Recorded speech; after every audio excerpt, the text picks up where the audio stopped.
I want to address that question of my absence because I came to you, I asked you to elect me as the treasurer, and I stepped up to that position, including my absence was stepping up to serve the members of this union. As SG has said, we have the Global Labor University. All the discussions we are having in this room are about power relations and power dynamics. And it is always a struggle to shift that power in favor of a particular class in society. We as workers have our power, then the employer has their power.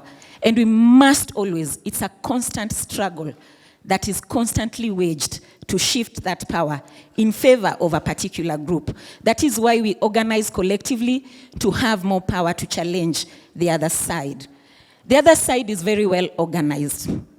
The World Trade Organization, the UN, everything.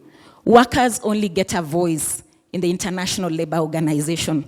A lot of these issues we are discussing here are very global, and they trickle down to us. And unless we get into that space and begin to understand these issues, we will always constantly go, around this. So the Global Labor University was established to support workers, trade unions, to build their intellectual capacity, to understand how the world of work operates and how these power dynamics can be shifted.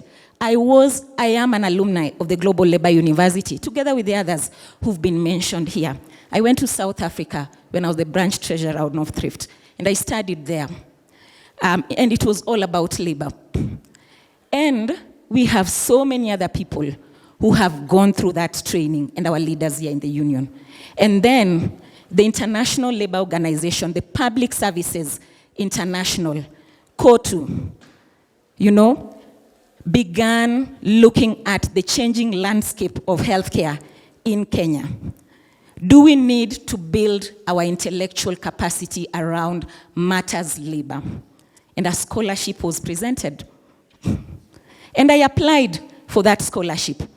The union lobbied, COTU lobbied. COTU lobbied at that level asking, don't give the scholarship to anyone else, give it to our doctors because KMPDU is one of the powerful unions in the country.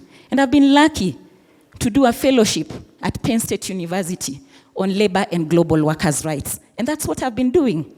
And at the time when I was taking up this training, I'd been offered a PhD on pharmacogenomics. The people here in MTRH can tell you that. But I said, we cannot play unless we cannot play in this field. We cannot win in this field unless we get into it.